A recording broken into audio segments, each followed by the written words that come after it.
All right. So 2:05 p.m. It looks like it's time to get started. First, thank you so much for being here. It looks like we have about 65 people in our audience, and I imagine more will come as the event goes on. Again, sign in if you have not already, but we can go ahead and kick it off. My name is Celicia. I will be your host for this afternoon, and I'm the Executive Director of Cell Fellowship. Later on in this presentation, you'll be able to meet the other incredible people who helped put this on today. But once again, this would not be possible without our executive team, our officer team, and of course, everyone in the audience today, and our judges as well. So a big thank you before I kick it off. But for now, let's move into a little bit about what this competition is, right? So the first time this competition ever happened was in 2018, and since then it's been entirely student run. It was put on by the executive and officer board members of Cell Fellowship. And if you don't know what Cell is, we will talk about that a little bit later. Another thing about this competition is that it is impact first. So this is not your everyday entrepreneurship competition. All the social ventures you'll see today are indeed social enterprises. So we look at triple bottom line, financial, social, and environmental impact. And that is something that our competitors are really passionate about, right? Not just making money, but making a positive impact on the world. So that leads me to our last point. Every competitor you'll see here today is a student. Just as SYI is student run, everything is also student founded, and not students from all over the nation, but students right here at the University of Texas at Austin. Normally we would do this in like the SAC ballroom or something. So for those of you who are watching this from home, thank you so much for taking the time out of your day to hop on this video and check out what we have to offer.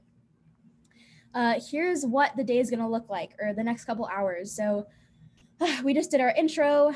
Later, we're going to go into an introduction of judges. And then around 2:30, we're going to do our first pitch, right?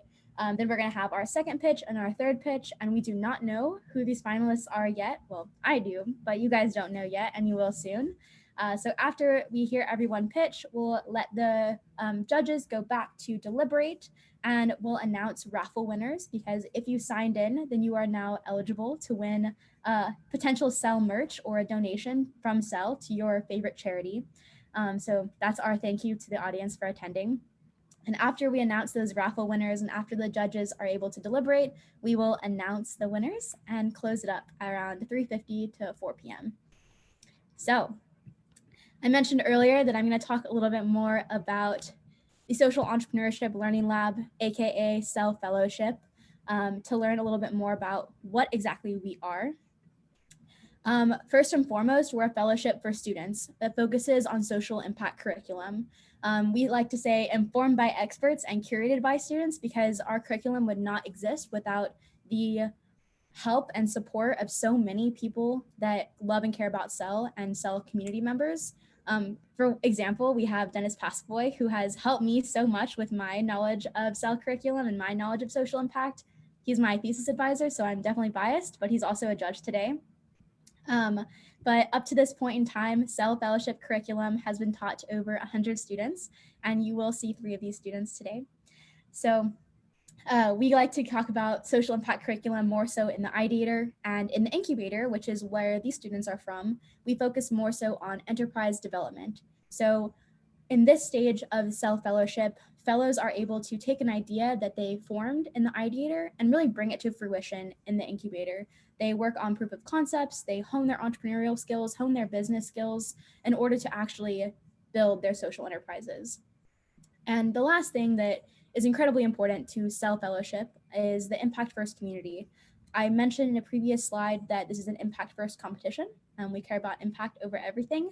And that stems from our 4th value for Cell Fellowship, which is Impact First. Everyone in Cell is passionate about social impact, is passionate about making positive change, and that's what makes creating competitions like this not a work for us, but something that we love and we're passionate about. And another reason why we're so grateful to have all of you guys here today. Oh, someone asked, will this recording be available anywhere post-competition? Yasmin, do we have an answer to that? We can post it on our website, actually. So Henry, I can post it on our website, and if you signed in, then I can send an email to everyone who signed in order to link that to our website so you can check it out. Cool. So I think, great, thank you. Okay, fantastic. Yeah, if you guys have any questions, feel free to throw them in the chat. I don't mind breaking my soapbox to talk more and answer your questions. So a few things that we ask that you do. One, please keep your cameras on. We want our competitors to try to look into the eyes of the audience as much as that's possible, and we would love to see all of your faces.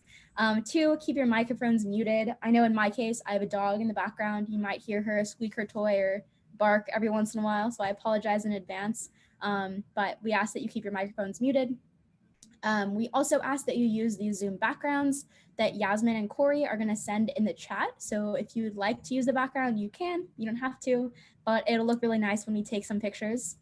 And now I believe we're going to smile for a quick picture. So Yasmin, should I unshare my screen to take a quick photo? No, I think our content captures Neha will be taking a screenshot of everyone. And also we only have Zoom backgrounds for our judges and our competitors. I apologize.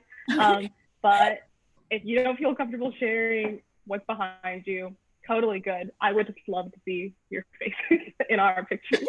So Neha, let us know when we should be smiling and for how long. Yeah, okay, I'll count down. I'll say 1, 2, 3, and at 3, everyone just give your biggest smile. Just give me 1 second to put this on full screen.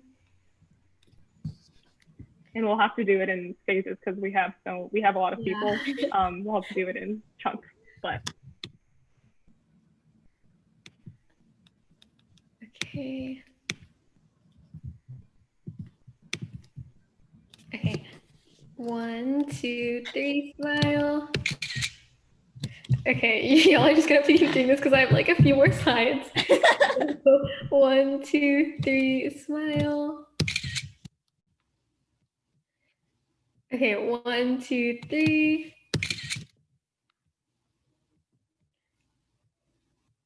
Okay, awesome. I got all 3 slides covered.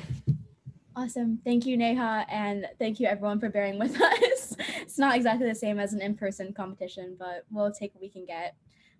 Next, I would like to introduce our judges.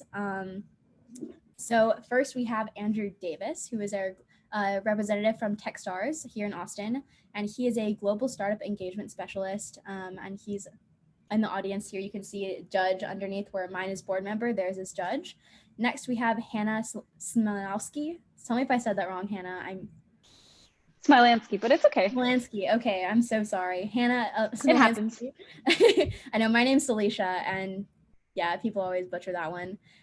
So she's an associate at PwC, and PwC has actually sponsored an in-kind prize today as well that we'll announce later on. We have Dennis Passavoy, who is the McCombs Professor of Social Entrepreneurship. Leslie Robinson, who is the Kendra Scott Well Institute Program Director. And finally, Sam Lin, who's a healthcare account manager at Facebook and is also our Cell founder. So very near and dear to our hearts. Thank you guys all for being here. This would not be possible without you. And we really cannot emphasize how much we appreciate you taking your time out of your busy schedules to spend 2 hours with us this evening. And next we have our partners, some of which I mentioned as our judges too. So first we have Notley Ventures. If you guys are not familiar with Notley Venture, check out wearenotley.com. They invest in and accelerate all kinds of impact organizations and solutions across Austin and Texas.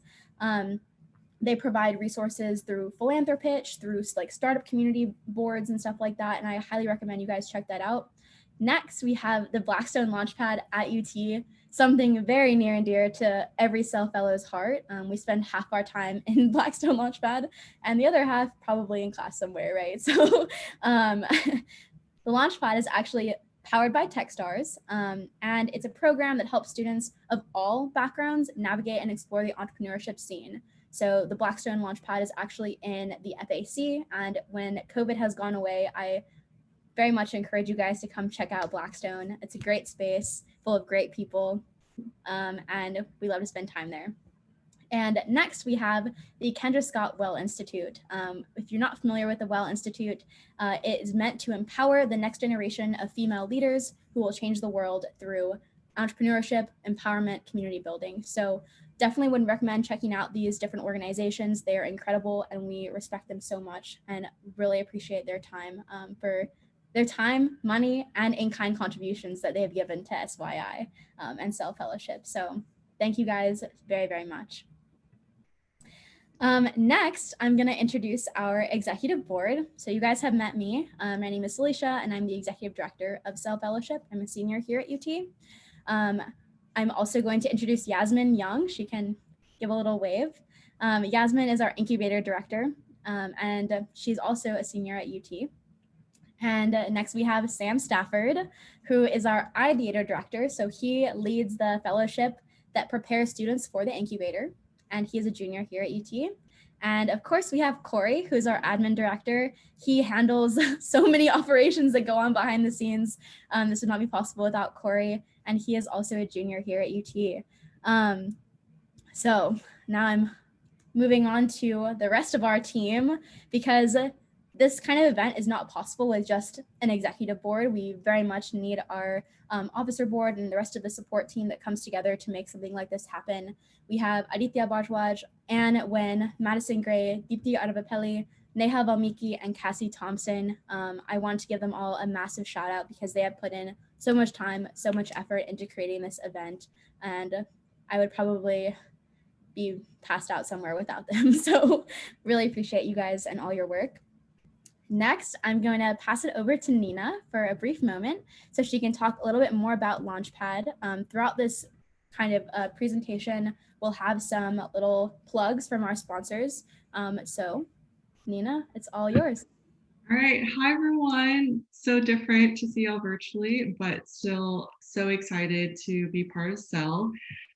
Before I start, can we get some +1s in the chat for the amazing Cell team and everything that they've been doing to completely transfer their curriculum to virtual, support these ventures throughout the last few months, and then put together this entire day-long event. +1s for y'all, snaps, whatever y'all want, air horns, right? So my name is Dina Ho. I'm the assistant director of Blackstone Launchpad, powered by Techstars at UT Austin, just calls the Launchpad. So I really want to spend just a few minutes talking about who we are, how we can serve y'all, especially out of this pitch competition into what's next. And that goes to for students who are just watching, regardless of where you are on the journey. Next slide, please. So the Launchpad, we are part of this greater Blackstone Launchpad and Techstars network of 24, soon to be announced 30 campuses across the US and Ireland, from UCLA to NYU to UT Dallas and us. And each Launchpad retrofits differently based on what that campus needs. And so at UT Austin, we are housed in the School of Undergraduate Studies, which sets a tone for core curriculum, serves all of the undergraduate student population. So it makes sense for us to be housed here under our amazing Dean Iverson, and help to drive entrepreneurship focus on undergraduates. Next slide, please. Oh, that is a Cell group event. You're right. Forgot about that photo. So we exist for two main reasons. We're here to encourage students to explore entrepreneurship in as an inclusive and cross-disciplinary environment as possible. Sometimes entrepreneurship programs can be siloed in their respective schools, and we try our best to bring everyone together and present all the resources that are possible. And then secondly, we're here to help students cultivate an entrepreneur mindset, right, and become better prepared to enter the modern workforce. So team collaboration, communication, selling your idea, virtual pitching, all of these, whether you go on towards launching a company or not, this will serve you in our modernizing workforce, and the pandemic has only accelerated that. Next slide, please. So what exactly do? We do the most. I think the main thing is that We provide guidance to y'all around entrepreneurship at UT. You can think of us as an open door, almost career services like program, but related to entrepreneurship. If we curate a lot of news and information, including our bi-weekly newsletter that aggregates resources from pitch competitions, programs, accelerators on campus and beyond to our students. Like everyone said, we were a physical co-working space, so excited to see y'all in person at the FAC when it's safe to do so. We do one-on-one mentorship, so on our website, you can actually see the roster of mentors that we have, schedule time with them, and we have several social impact judges or mentors who are judges here today. We do workshops and events with amazing partners like the Well Institute. We have a 15-year summer accelerator program called SYI, which stands for Student Entrepreneur Acceleration Launch. And SEAL happens every summer, depending on where your current ventures are at. SEAL might be the great next step for y'all. And then because we are part of this greater Blackstone Launchpad and Stars network, we get exclusive events and funding opportunities for our students. So for example, one SEL team here applied and was awarded the fall fellowship, so $5K non-dilutive funding, as well as additional support from the greater network as well. Next slide, please. So how do we think about and serve students? So we think about y'all in terms of early, mid, and late stage. So early stage students are, broadly interested in entrepreneurship, don't have an idea, come to us and we can reroute you to the different minors, certificate programs, events that you can attend, and student orgs you can join and build community. Mid stage is probably the majority of students who we serve. They have an idea and we're here to help them, use the idea as a vehicle for experiential learning.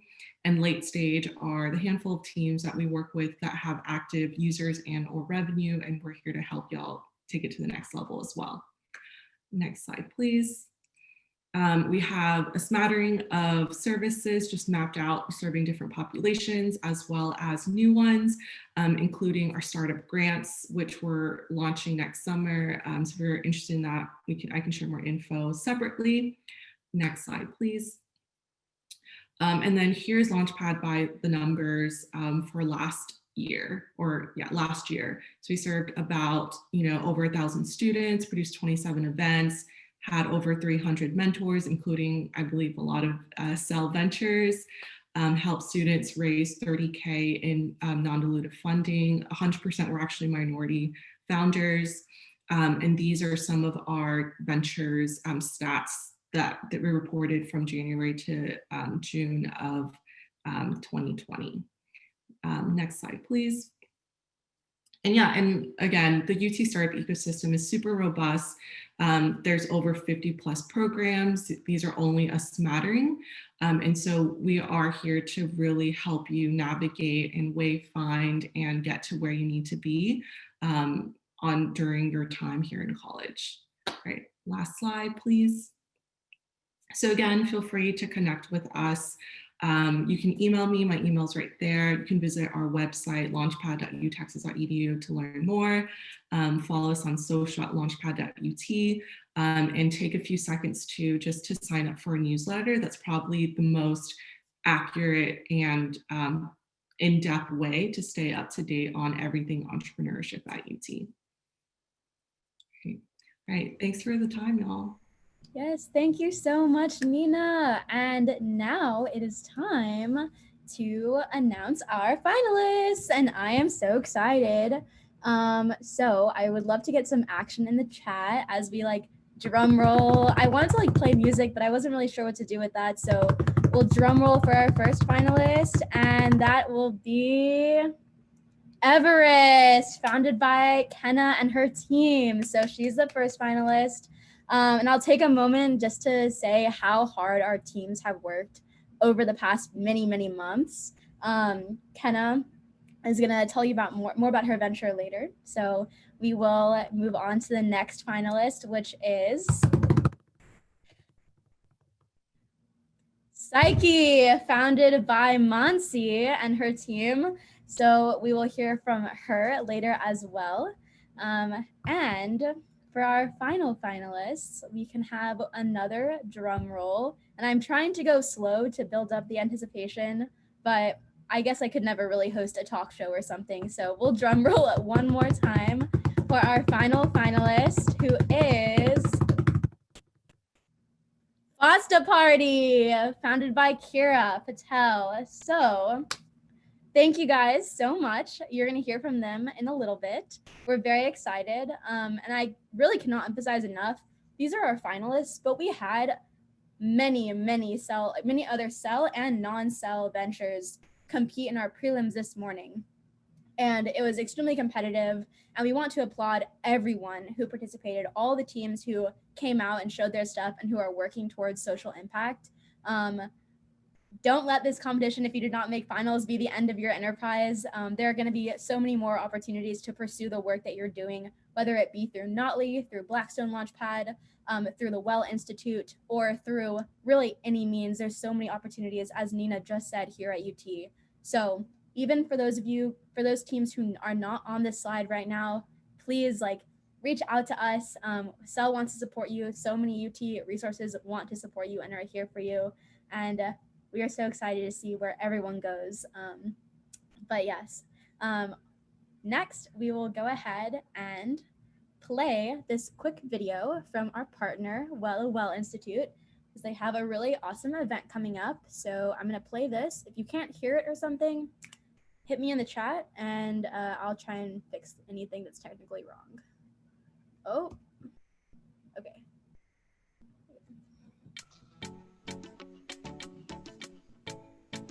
Go save the date. On November 17th, the Kendra Scott Well Institute is hosting its first ever Women's Summit. Get excited to learn more about entrepreneurship and leadership at this year's Women's Summit. Want to be a better student leader and equipped to be successful in your career? Then sign up. Go at your own pace and choose from a variety of speakers, panelists, and workshops that fit your needs and help you achieve your goals. The best part? It's completely free for UT students. Join us November 17th for a day. Again, my name is Kenna, and I'm really excited to be talking about my venture, Everest. So before I go into that, I want you guys to meet Damien.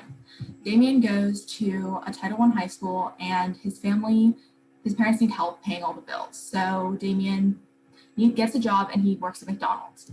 The thing about McDonald's is that McDonald's doesn't particularly care about your school work or your tests or whether you're feeling overworked. They care that you're there to close. They care about how many hours you are working. And so Damien starts missing school, missing some tests, and eventually he becomes truant. So when you're truant, you actually have to stay after school to make up for all the hours you've missed. But it's hard to do that when you need to spend those hours working to make money to provide for yourself and your family. So eventually Damien goes into full credit recovery where he's separate from all his peers, not even in the same classroom. And finally he drops out. And so I went to a Title I high school in South Dallas where I knew a lot of people like Damien. And then I came to UT and I met a lot of people like Jen. So Jen went to a private high school, and through one of her teachers there, she actually met a lawyer. And that lawyer offered her a paid internship at his firm where she worked over the summer, and she realized, wow, I really love law. This is what I want to do. So she graduates high school, goes to college already with real law experience and a recommendation letter in her pocket for law school. She continues to intern there throughout undergrad and eventually goes on to get her JD. So because Jen worked, she goes to law school. Because Damien worked, he dropped out of high school, right? There is something not right there. And so broadly speaking, 1 in 4 high school students work, but going more deeply into students who have to work to provide for themselves and their families, I did over 20 hours of interviews with working students, counselors, teachers in Austin and Dallas ISD. And through these really in-depth personal conversations, we found some common trends. That is, most of them work in fast food places where they're underpaid and undervalued. They don't truly enjoy their job. It's really a paycheck to them, but it's a paycheck that they need. They're unable to join orgs, gain other skills they would with extra time, and they end up missing school and their grades suffer. But those are kind of symptoms of a deeper problem. So working in fast food is usually because there's really not much other option, because there's no access to non-menial work and they lack the connections to get those opportunities. And ultimately it's because there's no one there to connect them, no one there to kind of open it up for them, be that stepping stone into these different industries. These students deserve something that is more than a paycheck. They should have a job that is actually adding to their lives, not something that is taking away from it. So if not fast food chains, right, who is hiring high school students?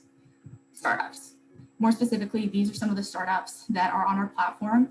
And so we sent a survey earlier this year to startups that we scraped from Y Combinator, Alchemist, 500 startups, and asked and saw that 65% would or have hired high school students.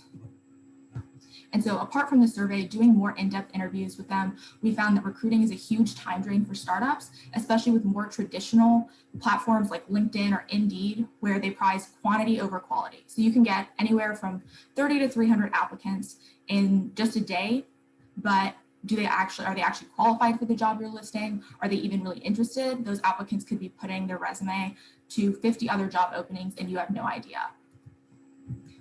As well as the fact that a lot of the places startups recruit from, both personal, professional networks, right, these sites, they ultimately lack a diverse pool of candidates. And that is where Everest comes in. We match high school students with startups for internships.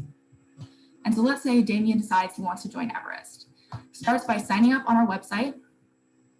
Then from there, an associate will review his application. He gets an invite to chat with one of our associates, and we get to know Damien better, understand his experiences, what he's interested in. Once he officially joins Everest, we'll start with internship matching. And so unlike other job sites, we've actually talked to Damien. We understand what he needs in terms of compensation, what he needs in hours, but also, what is he looking to get out of his day-to-day role? What are his, long-term career goals? And because we understand those things, we can find the internship that's the best fit for him. After we actually match him, we go through resume reviews, interview prep, and then he actually interviews with the company he's been matched with. And then Damien's hired. So the way Everest works, unlike more traditional internship programs that go through schools or organizations, we're direct to students. That's ultimately who we're serving, so that's who we're communicating with. And we evaluate them holistically. We're not just looking at their resume, not just looking at their GPA, we're actually talking to them, again, about their experiences, their aspirations, their motivators. And so once they're in Everest, we're there before, during, and after their internship. We have a community of peers and mentors that are there to support them both personally and professionally. And so on the employer side, employers start out just kind of defining their roles. What do they need in terms of hard and soft skills? And so our goal in this process is really to just save these companies as much time as possible, right? Be sure that they're spending their time recruiting in a way that is always going to be a value add to them. So that's where two-way matching comes in. So we essentially make sure that the interest is genuine on both sides before connecting two parties, and make sure that the student is excited about the actual day-to-day job as well as the mission of the company. And once we get that confirmation, only then do we go to the employer with the student's details, their resume, and then the employer can choose to actually interview them themselves. Because ultimately, right, nobody knows better than you what you need for your company. So once there's a successful placement, we actually go into check-ins with both the interns and the companies to make sure there's a continuous feedback loop into Everest, as well as that they continue to have a positive experience after the actual placement.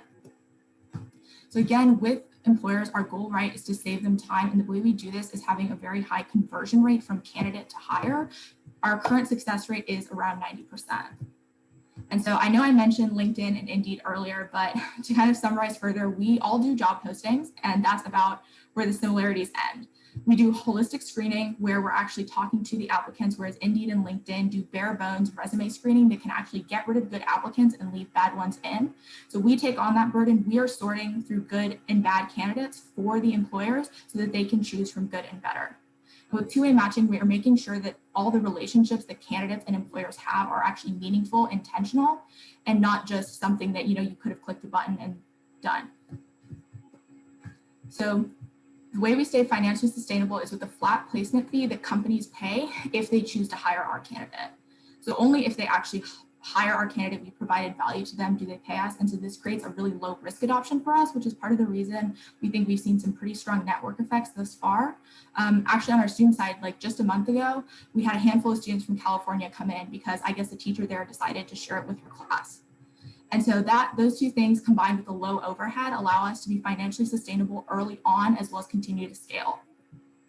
And so, right, the most important part, to recap, we screen, advise, match, and support students so that they can have increased pay, increased hireability, improve their skill set, work experience, And obviously that ultimately impacts their graduation rate, their career readiness, and their long-term earnings. And so to quantify this, we can look at SROI, which looks at immediate direct impact in terms of their paycheck increase. And our social return comes out to $8.50 per $1 invested. And that's not to mention all the indirect, intangible, long-term benefits that our students will see. So, and to give you a bit of background on how Everest really got started, in early June of this year, we decided to pivot to virtual internships and startups. And 10 days later, we launched our website. We spent the next month sourcing users and kind of iterating and getting initial feedback that we eventually implemented in version 2 in late July. And kind of coinciding with that, we actually promoted ourselves in some online communities, and Everest saw a huge influx of people nationwide. And so that, combined with this fully finalized process, allowed us to make our first paid placements just 2 weeks later. Since then, we've been growing on both sides of our marketplace and started the due diligence process with Genesis in September. So bringing us to today, where Everest has over 180 signups listing for 13 companies with 7 successful placements going over across 8 US states. And so we were also recently accepted to the Launchpad Fellowship. And so we're going through that right now. We'll be ending in December, where we plan to incorporate as a Delaware C and grow our user bases in Texas, California, and New York in preparation for in-person work. And so last but not least, our lovely team. So again, my name is Kenna. I'm a mechanical engineering and Plan 2 major here at UT. And so we also have Trini, who's a psych major at Johns Hopkins. She has a lot of experience working with underserved students, and she uses that to kind of work one-on-one as part of our pipeline. We also have Nevi, who does advertising here at UT, and she's been a huge help in kind of getting our completely virtual business growing, expanding our user bases. And so ultimately, to tie it all back together, our focus as a team is always Damien and people like him, and the fact that we get to work with them every day and be the access point for those opportunities is something I think our entire team is really proud of. So thank you for listening to me talk about Everest, and I would love to answer any questions you guys have. Thank you, Kenna. Great job. If anyone wants to unmute and clap, I don't know. So now we have 5 minutes to turn it over for the judges to ask questions. I'll send something in the chat when question time is halfway done, and then I'll just say we have time for one more question when we have 30 seconds to a minute left. So judges, it's all y'all. So I do have a question. My high school was kind of like STEM based. And so one of our senior year requirements was to find an internship. So this actually kind of resonates with me on a personal level. So I wanted to know, is there any way that you guys plan on partnering perhaps with schools or school districts to push up this kind of program to incorporate it in the curriculum? Do you foresee that would be helpful to the development of this? Yeah, absolutely. We're always really big on partnerships. So far, we have kind of worked with counselors at individual schools, and some of them, similar to yours, do offer credit.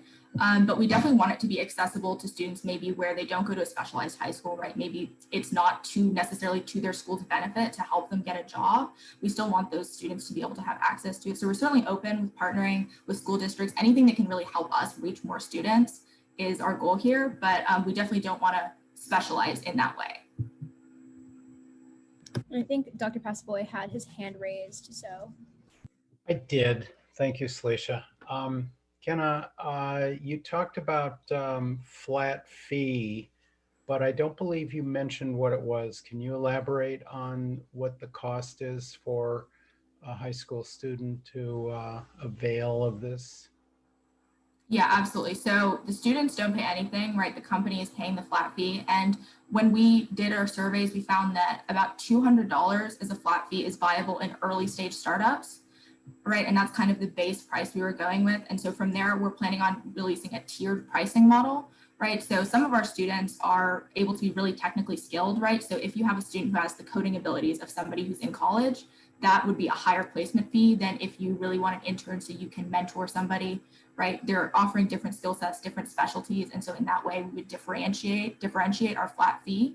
But we're starting off in a range of $2,000 because we can confirm that that's actually viable. So as a follow-on to that, Kenna, do you have a slide that shows your financial sustainability? anything that talks about what it's going to cost to run your organization and what kind of revenue you expect to generate? We don't have any financial projections, but kind of on note of our SROI. So the way we are looking at right now, we actually, the only thing we pay for is our website hosting and actually just our website hosting. So as we expand, the way we're planning on keeping ourselves sustainable, it kind of goes into our funding breakdown, is we're planning on getting a CRM. And so most of our large costs is one-time upfront for incorporation. And then the largest cost we really have is our CRM software and Salesforce. We are able to get a deal for 3 people at about, I think, $700 a year. And so that's probably the largest beginning cost we have. I don't have any kind of long-term financial projections, but we do have our SRI where we kind of estimated how long, how much would it take if we were really running this with people that are working full-time with all the capabilities that we need. So it comes out, right, $120K for the employees, about $1,000 for all the Google domain, CRM operations stuff, and then about $200 a year for website. Thank you. And Leslie had her hand up, so I'll let her go next, and we're halfway through question time. So. Can I great pitch? I think it's much needed. I just had a question because I understand once you get the high school student and then pipeline them, but what about training or any, I just wonder about just who's going to come at the very beginning, and if there's already disadvantage that's going to show just at that kind of initial interest or initial target market that you have. Do you have training throughout, or how are you going to address training issues that might come up just as they are placed in internships and realize that they might not be prepared, or just to make them more competitive to then continue on? Absolutely. So that's a great question. I could probably talk about that question for a solid 30 more minutes, but I won't. So first off, we are really interested in skills development because it's true, right? Like I said, someone who has the CS capabilities of someone in college has a lot of free time on their hands, right? And that's already kind of an advantage when you're entering Everest. And so that's something we really want to combat when we're actually, and give other students the opportunity to gain those skills, right, that they may not have had access to before. And on the topic of, them being prepared for the workplace, that's what this training is for. So they submit a video, they talk to one of our associates, and they have another interview where they talk to a different one of our associates, right? And so we have a pretty good understanding of where they're at in terms of professionalism, kind of understanding communication, but we really evaluate based on potential, right? And so, professionalism, those are things that can be taught, but things like enthusiasm, right? Having a real passion for something, being able to communicate, those are things that we really look for that I don't think really differentiate based on how long the resume is. And so through that way, we're willing to work with students to interview prep, to clean up their resumes, put their best foot forward, and make sure that it's more of an even playing field in that way. Thank you, Kenna. We'll have another question from Andrew Davis. He has his hand raised, and then I think Sam has one afterwards, correct, Sam? Cool. So Andrew and then Sam. Awesome, thanks. Kenna, really interesting concept here. I'm curious about sort of the tracking of the students that are going through the platform. One of the interesting things you mentioned was being able to measure that, or at least the goals here are that folks get better long-term compensation and a few other items. What kind of mechanisms do you have in place to track that? So right now, we obviously can't track that right now, but what we're planning on doing, to answer your question, in the future, as we have students progress through the program that are graduating, we're evaluating. So we have a Slack community essentially where we keep track of our students. We have a database right now based in Airtable where we keep track of our students. And so we're planning on kind of re-engaging graduated students as part of the Everest community, come back as mentors, but also in that way continue to track impact. So with, did they decide to go to college? What did they decide to major in, right?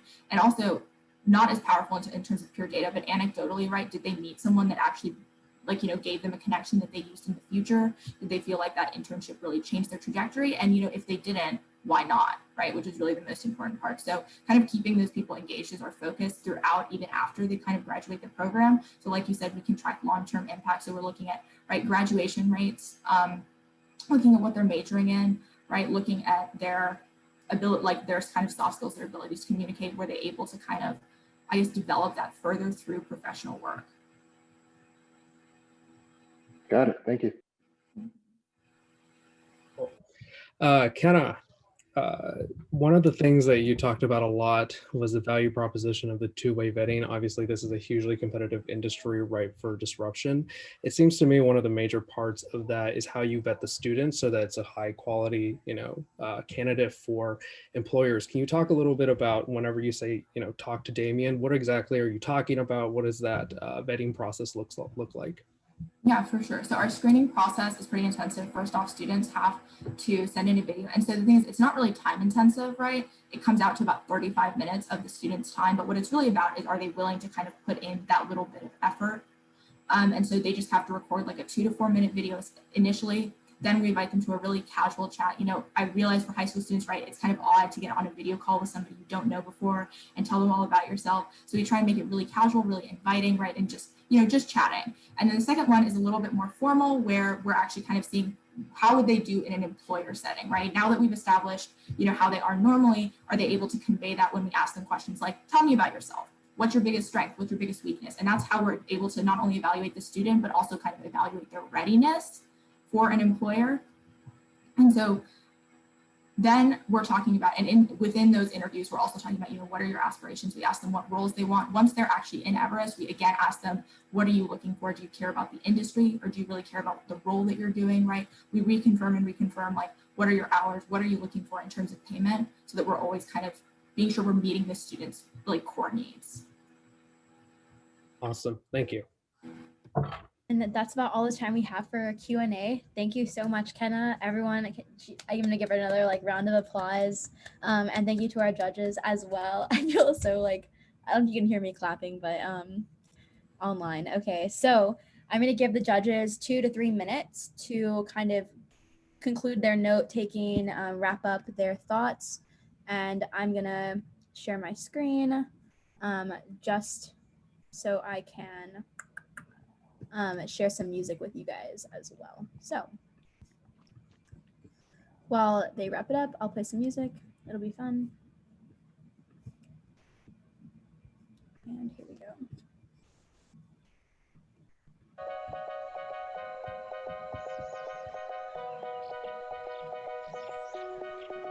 And as a reminder, if you haven't signed in, do that.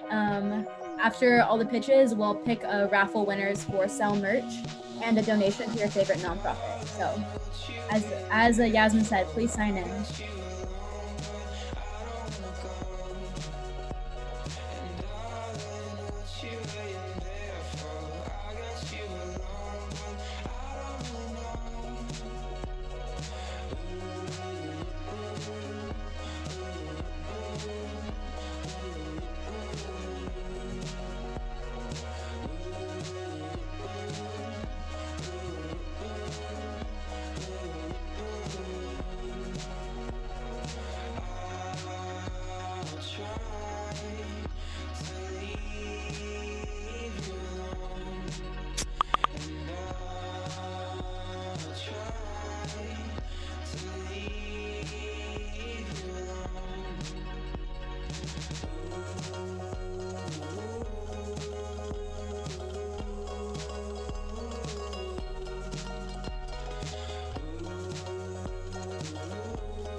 All right, so judges, do you guys feel good about your notes? Have you wrapped it up, or would you like a little bit more time? Everyone seems to be giving me some thumbs up. Okay, great. So our next finalist she's going to be presenting is Mansi with her venture Psyche. So I will stop my screen sharing. And Mansi, are you ready to show your stuff? Yes, go ahead and share my screen. And as a general reminder, you'll have 10 minutes. I'll give you a 5-minute warning and a 2-minute warning, and then we'll go to Q&A. Okay, awesome.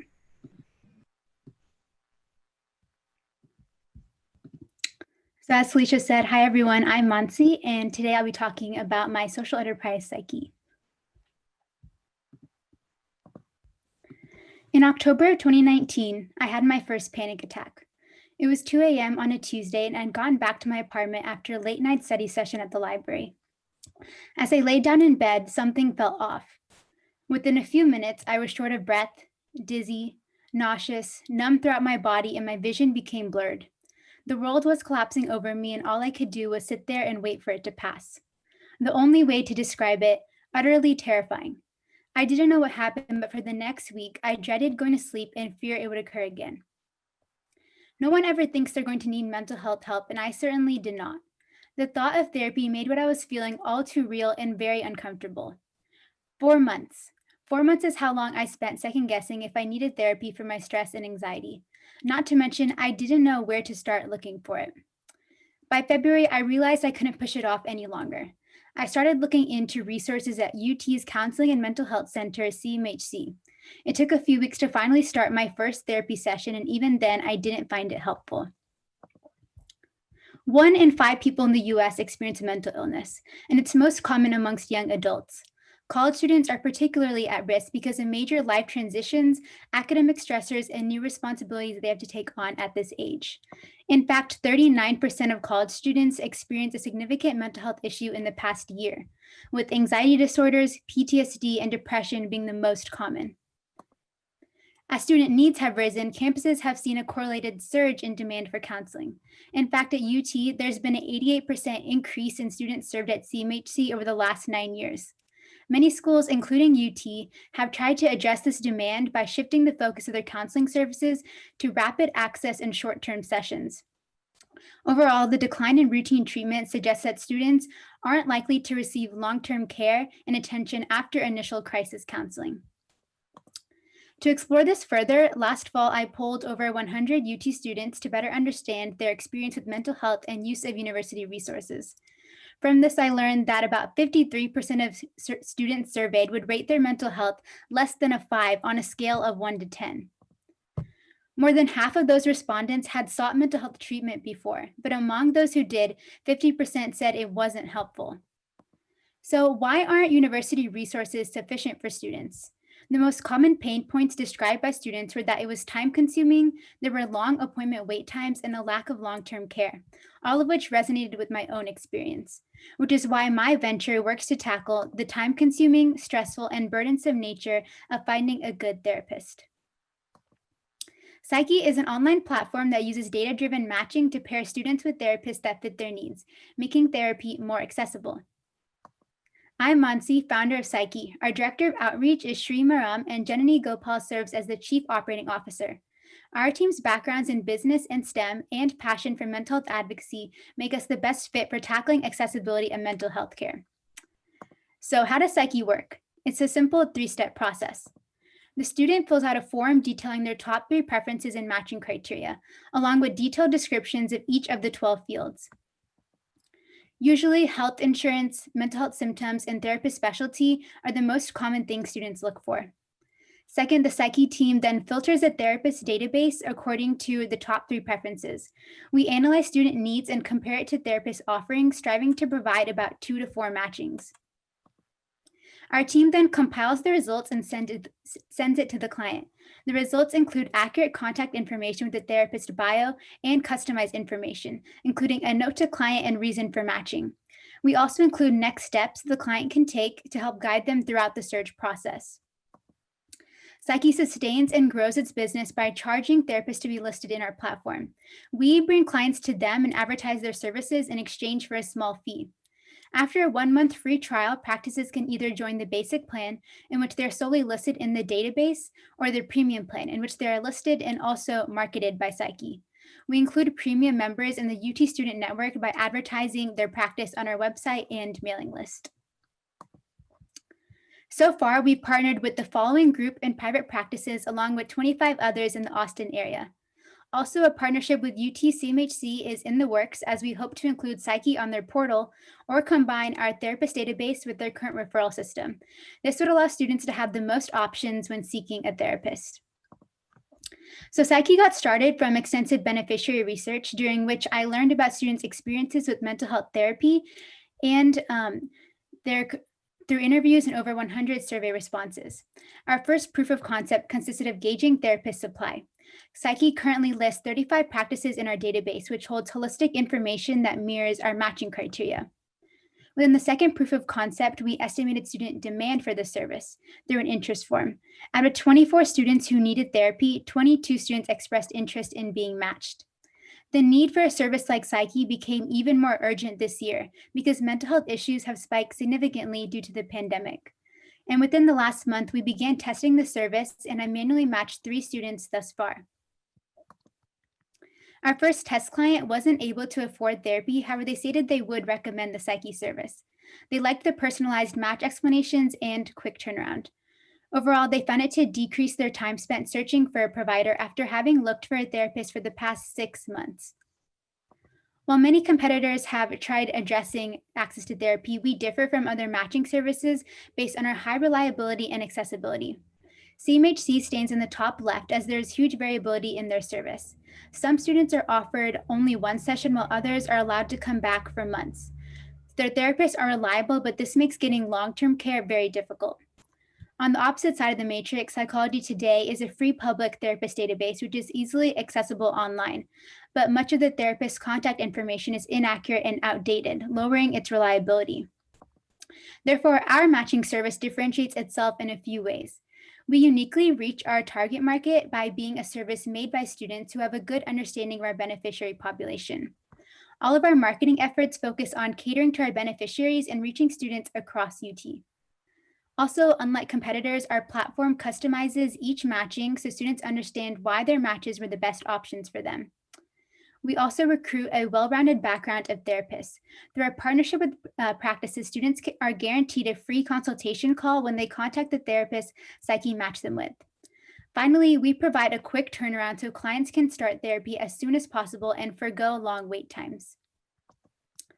SYI performs activities such as client intake and matching that allow us to generate outputs and outcomes, including decreased therapist search time and earlier intervention in mental health symptoms. Overall, we plan to make an impact by improving the well-being and academic performance of students through inputs of primarily technology maintenance and marketing expenses. We measure the social return of SYI by calculating the outcomes and impacts of our service over the inputs and activities. The outcomes and impacts measure all the costs a student would save if they access therapy through SYI. That over the expenses of running and scaling SYI for 2 years has a social return on investment of $7.24 per student. This means the average student accessing mental health care through SYI creates a positive return to society of about $7 per student. After continuing therapist outreach and reaching a target of 75 practices in our database, we hope to scale the service by automating the matching process. By hosting the database on cloud, we can scale to accommodate thousands of users. We also plan to include new features on our platform, including a diagnostic exam so students can understand their symptoms better, and an estimate of what a student's copay or fee would be for the therapy session on the client results. Then we will expand to other Texas universities by partnering with counseling centers and conducting market research in other areas. Mental health struggles do not magically go away, and they often require months to years of treatment and support. I'm lucky to have found the right therapist for me, but it took a long time to get to that place. SYI is here to help other students begin their mental health journey earlier on and get the long-term care they need and deserve. Thank you, and I'm open to any questions. Thank you so much, Monsi.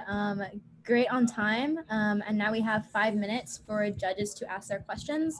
Leslie immediately raised her hand, so I'm gonna hand it over to you, Leslie. Monty, I think we met maybe in February and March, so I'm so happy to see how this has progressed over the months. It's really exciting. I have 2 questions for you. First and foremost, I think, right out of your mouth, I wrote down the question to hope that you would answer it throughout your presentation or your pitch about protecting student data. And if you even have thought about that, because I think first and foremost, you've got to get that figured out. So I'd love to hear more about that. And then second, tell me kind of your plan for increasing your conversion rate, because I know you've just started this out and you went from 22 interested to I think 3 matched. So those are my 2 questions for you. Sure. So yes, confidentiality of our clients is of utmost importance. And right now we're currently using Excel for our therapist database, and our student database. However, as we continue to expand the platform, we really want to automate all the processes. And so by implementing by investing in new technology, we can use different technologies like cloud to host our database on. And this would really ensure the security of student information and ensuring that data is well safe and secure so that students trust the service. And then as for your second question, you also mentioned the conversion rate. So right now, yes, as we sent out our interest form, we had about 22 students interested in being matched. And then after that, we want to continue marketing and getting back to students right away after they express interest in order to ensure that it's the quickest possible turnaround for students to actually turn in their client assessment. In the past, there has been some time in between when students expressed interest, but then actually filled out the whole client assessment. And so by really just sending out the client assessment right after they express interest, we can ensure that we don't lose the client and that the student actually gets to access the matching process as soon as possible. Thank you. So I saw Dennis and Andrew and then Sam. So. Thank you. Really good job.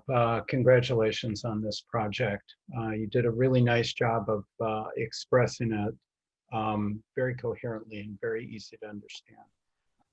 Let's talk about competitive advantage. You clearly explained it.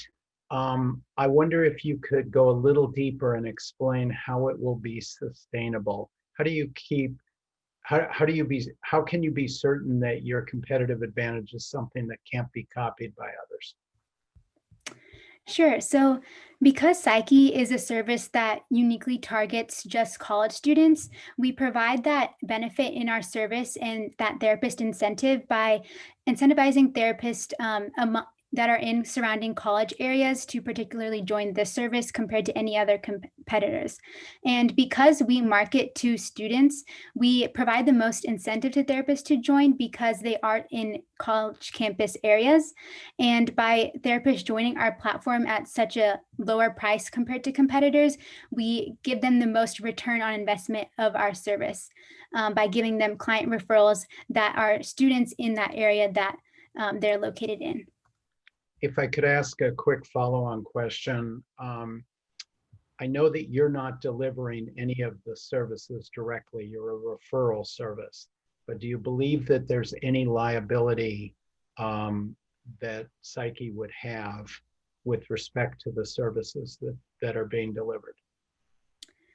So there may be with disclosure of student information. However, most of our information is consisting of their mental health symptoms, health insurance. We don't ask for any other like financial aspects of their information. And so by just having like the more broad, well-rounded information of their mental health symptoms, we're simply just using that for matching and there's no liability there. However, we do want to ensure that there is in the future a secure database to host all the information in so that students' contact information and mental health symptoms and all that information is secure in our database. Thank you, Mansi. Mm-hmm.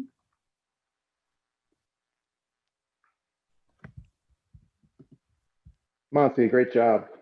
Really interesting solution here. Just wanted to dig in a little bit on the matching criteria as I'm putting myself in the student or the user's shoes and thinking about some of the criteria that I'm putting in to better match me with a provider in a way that's different than what I can do and find on my own. Help me understand what folks are doing and self-selecting on the platform. Sure. So when students first fill out the matching criteria, they list their top 3 preferences. And usually that would include their health insurance, what therapist specialty they're looking for.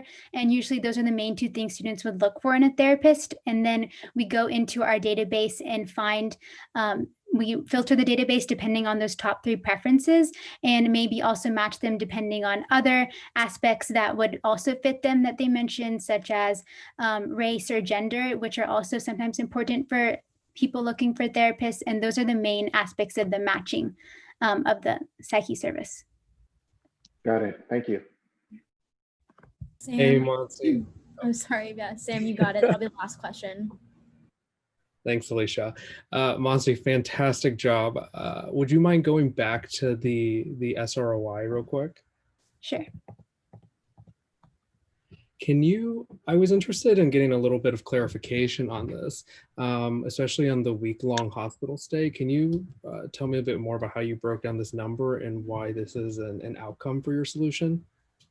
Sure. So by a student not accessing mental health therapy earlier on, research has shown that symptoms usually get more severe as time passes.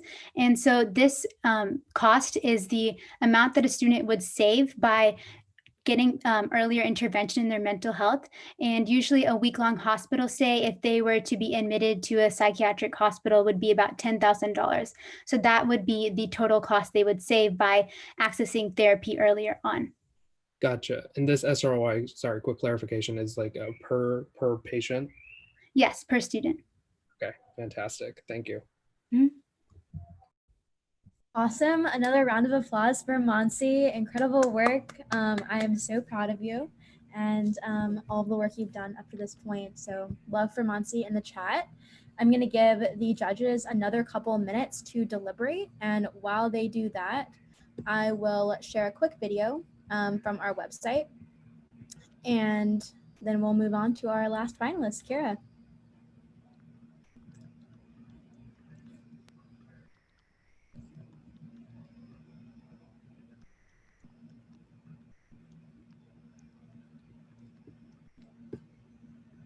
Well, if this does not work, then I will simply play some music because people seem to like the music I'm playing. So, but yeah, it looks like that's not going to work. So no worries. I will just play some music. And in the meantime, everyone can continue to sign in.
All right, judges, how are we feeling on, need a couple more minutes or feeling good about moving on to the next one?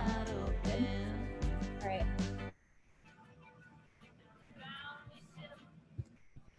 right. Okay, so we have our last finalist prepared to pitch. Kira, you ready? Yes, I am. And before I begin, I just want to give a quick trigger warning for abuse and trauma because I will touch on those concepts in my presentation. Thank you so much. All right, it's all you.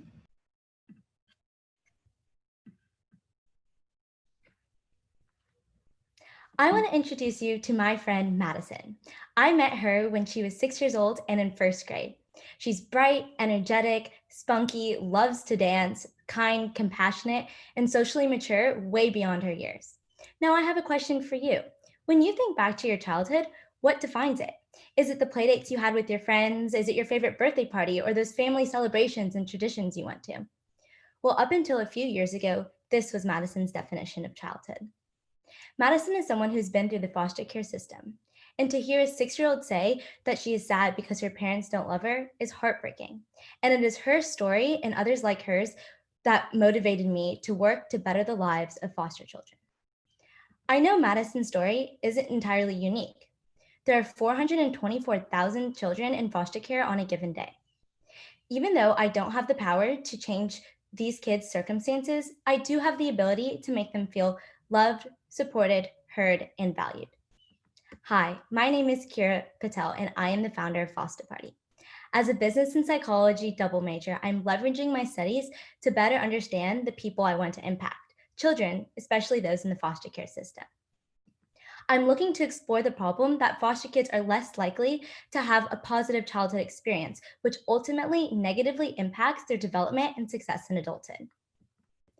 42% of the children in the foster care system experience 4 or more ACEs. ACEs are adverse childhood experiences, and according to the CDC, are linked to chronic health problems, mental illness, and substance misabuse in adulthood. These potentially traumatic events that occur from the ages of 0 to 17 can have detrimental effects on the outcome of their adulthood. 63% of the children in foster care are removed due to neglect, which means that the people that were supposed to care for them didn't. And the average age of these kids is just 8 years old. So to dig into the root cause of this problem, I asked the question, why are foster kids less likely to have a positive childhood experience? Well, through beneficiary interviews and my independent research, I found that there are few opportunities for these kids to create positive memories due to the overall nature of their situation. Being in a foster care system means you're constantly moving homes and you lack stability. There's not one adult that is prioritizing the child, so there's a lack of facilitation of these opportunities and no one allocation of resources, especially financial resources. There are other distractors that prevent these kids from being carefree. Instead of thinking about who am I going to have a play date with, they're wondering, am I going to get my next meal? Overall, these kids have a childhood defined by traumatic experience, and it is heartbreaking to think that this is their normal. Foster Party wants to show these kids that this doesn't have to be their normal day-to-day life. To put this research in perspective, let's go back to Madison's story. Her now adopted mom, Jessica Birch, was a senior in college living with her boyfriend in UT's West Campus when they were called by the CPS informed of Madison's situation. Within 2 weeks, they had a 6-year-old living with them. When I first heard this, it was hard to wrap my head around, but this situation is actually far more common than you would think. Because they were related to Madison, no financial assistance was offered by the government. And if you're not related to the child you're fostering, you only receive $400 a month of government funding, which is about $13 a day, and that is not sufficient enough to provide everything a child needs. Overall, Madison's mom and people like her have had struggles with the foster care system, with the emotional burdens and the instabilities of having to deal with constantly changing caseworkers and overall lack of control of the situation. But what really stood out to me was when she mentioned that I wish there were more opportunities that were provided by caseworkers and by the foster care system to take Maddie and have fun and be a kid. This leads me to my solution, Foster Party. Foster Party is an event planning service that provides free birthday parties for children in the foster care system. By providing children in the foster care system birthday parties to create positive childhood memories, we can counteract adverse childhood experiences and break the cycle of trauma, abuse, and poor life outcomes in adulthood. So how does foster party work? Well, I'm going to give you the analogy of Tom's, where if you, for every birthday party hosted, a free one is given to a child in the foster care system. The process begins with the sponsoring family who contacts foster party as an event planning service. The family is educated about the foster community and paired with the family. Foster party hosts the party for the sponsoring family and alleviates the stress and the hassle that comes with party planning for a busy family. A letter and picture is sent to the paired foster family to create a connection between these two communities that otherwise wouldn't have interacted. Post-party surveys are completed to evaluate satisfaction of the event. The second party that is hosted is for the foster family. Foster party finds the hidden and struggling foster families in our local community. Foster party then communicates with the child to plan their dream party. This is probably the most essential step of the process because this is where the kid can have the autonomy to make some choices of something going on in their life. They can choose the theme, the activities, who they want to invite, and it's all about them. Foster party hosts this birthday party and the child is celebrated on their special day so that they know that the day that they were born is to be celebrated and they're not seen as a burden in this world. A letter and picture is sent back to the sponsoring family so that they know that by them hosting an event with foster party, they were able to make an impact, and we bridge that gap between these communities further. Post-party surveys are completed to evaluate impact. So when I was thinking about how you would measure impact for something as qualitative as an experience, I looked into research done at Johns Hopkins and by psychologists and found that by boosting positive childhood experiences and the number of counter ACEs, you can reduce the psychological toll of early adversity. So this list here is part of one of the surveys, and foster party checks off 5 of the boxes. Looking at our market, where does foster party stand? Well, compared to other nonprofits that exist, foster party is personalizable and highly interactive. For example, Team Celebrate sends a box of party supplies to foster families. However, that's not giving these kids the experience that they need to be able to counter the ACEs. Additionally, foster party is offering a service for the people that are for 2 markets, the sponsoring family and the foster family. For my MVP, back in March before COVID-19, we hosted a 10th birthday party for Madison. It was so much fun being able to create her dream kids club dance party come to life. She was at that DJ board and walking down the runway all night long, and it was so much fun getting to see her be celebrated by the people that love her. In order to make parties like this happen, we have to have a sustainable business model. The way that it works is that a sponsor family pays for the expense of their own party, plus an additional 30% service fee for foster party's time and facilitation of the event. This 30% service fee goes to subsidize the costs for the foster family's party. So for an example, let's say Sally had a birthday party that cost $300.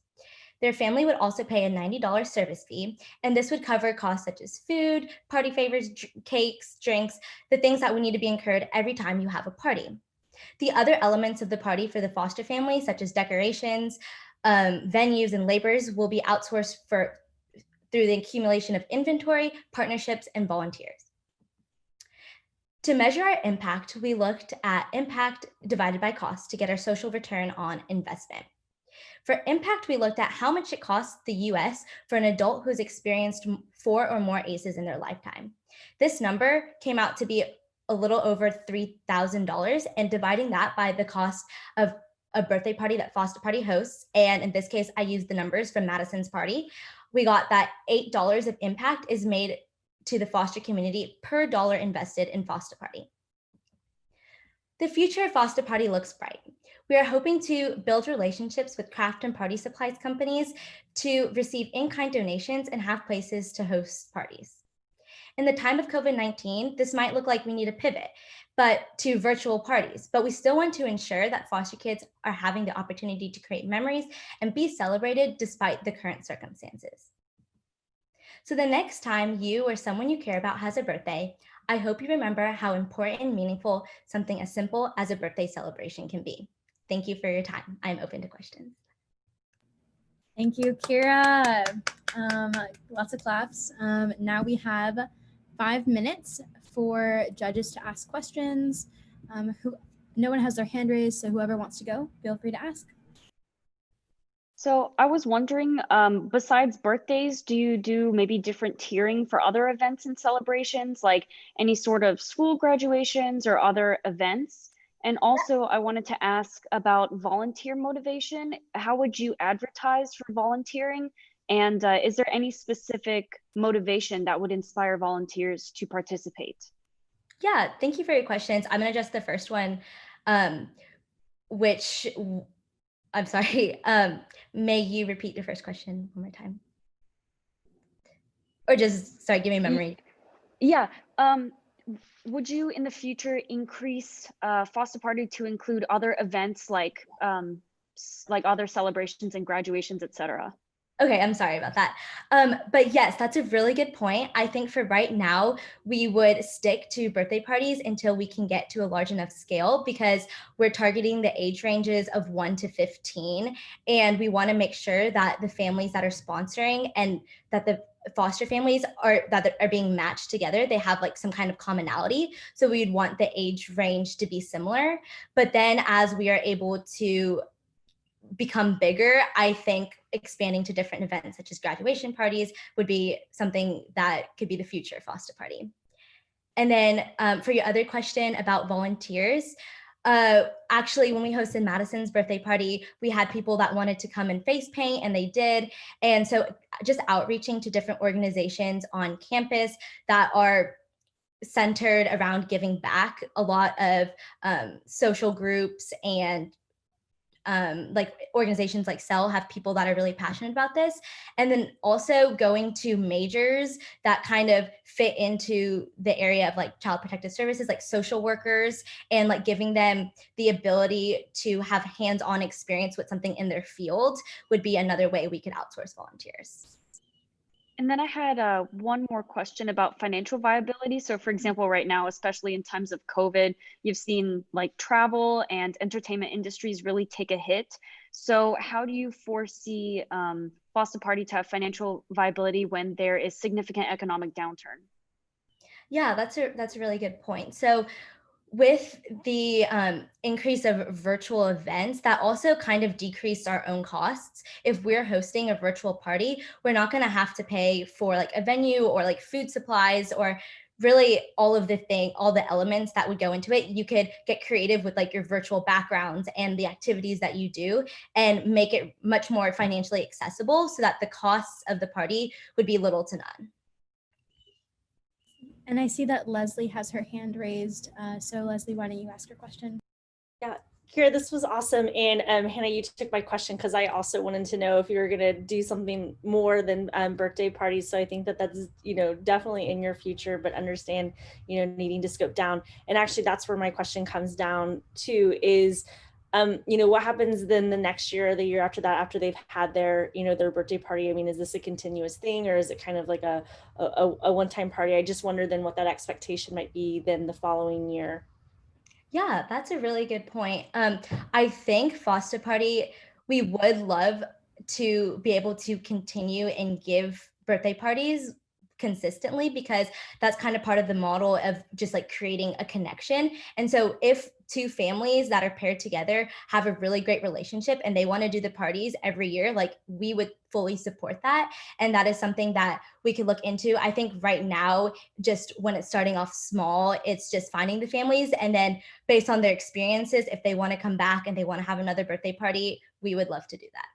Yeah, I think that's what I'm really getting to, is then cultivating, the donor relationship post-party. I know you're going to send that follow-up letter, but, somehow a strategy throughout the year to give updates so that when their birthday rolls around the next year, you've sent some kind of reminder, and you can plan for that for the Yeah, child. thank you for that. I'm going to let Dr. Passavoy go, and then we'll have time for one more question. So whatever judge wants to snag that one. Hey, Kira, really good job. I love the idea that you're trying to solve here. I think these kids are truly neglected, and I think this is a truly great idea. Can you help us imagine a year or 5 years down the road that Foster Party's still in operation? How are you going to pay the salary of whoever's going to run it? And I know you'll have volunteers, but maybe you'll also require 1 or 2 other paid individuals. How will those expenses get handled? Yeah, so right now, when I initially talked about that 30%, that 30% service fee, that's kind of just covering like the baseline costs of the party. But as we continue to grow and scale and more people are coming to Foster Party as an event planning service, the amount that we can charge for our services can increase. Right now, it's trying to give the sponsoring family the most value for their money, but I plan on increasing that 30% service fee, maybe more, to like 40%, 50%, and that way we have that additional revenue that we can go back in to sustain and self-fund our business. Thanks, Kira. Kira, I got a question for you. So first, fantastic job. I'm such a big fan of this idea. Can you talk about your SROI on the top side with the outcomes? You talked about the national lifetime burden of ACEs. Can you talk about how this intervention is preventing that? I think there is a little bit of a disconnect there for me, and how those are connected. Yeah, for sure. So this top number is how much it would cost the US for an adult has experienced 4 or more ACEs. And children in the foster care system typically have experienced 4 or more ACEs in their lifetime. So you can't take away those experiences they had, but you can counteract them. And that kind of goes back to this slide over here and surveys that and studies done by researchers that saying boosting the number of positive childhood experiences you have can counteract these ACEs. And so the idea is that if we're able to help counteract the ACEs, that they won't necessarily experience the outcomes that a traditional adult who would have had 4 or more ACEs would have in a lifetime. I don't know if does that help? Yeah. Just to clarify on that, I just want to make sure I'm on the same page. It's a gradual impact over time, right? Because this is a current estimate number. You're projecting longer term impact of this. Yes. Okay, cool. Thank you so much, Kira. Thank you. That is all the time we have for questions. Is gonna be a prize of $500, time with PwC consultants, and also a last minute prize is going to be a featured founder spot with Kendra Scott Well Institute. Thank you, Leslie. And the runner-up is Foster Party with Kira. Thank you. Woo! Kira, congratulations. You are incredible. And I'm excited to see what more you do with Foster Party. So, and then our winner of, sorry, I don't know how to our winner with winning $1,500, a Kendra Scott charm, Kendra Scott featured founder prize, and time with PwC consultants is, drumroll please, Everest, founded by Kenna. Congratulations. And once again, it's $1,500, time with consultants, and a Well Institute gift package, which includes a charm, a featured founder spot, and also a spot at our fundraising, oh my goodness, it's a fundraising showcase coming up soon. So sorry, I've been talking too long. But yes, congratulations, Kira, and congratulations, Kenna. We are very proud of you. And also congratulations, Mansi, as well. It is so hard to get to this point. And I want to say that all of you guys did a truly incredible job, and everyone is so proud of you. So thank you so much for those of you who showed out today. Don't forget to follow us on social media at Cell Fellowship. And if you're interested in signing up to receive updates from Cell in general, you can go to our website, scroll down, and sign up for our newsletter. So thank you guys again. I appreciate your time. I'll close it out with some music. And yeah, thank you guys. Congrats, guys. Nice job. Good job, Celicia and team. You guys are awesome. Hold it off.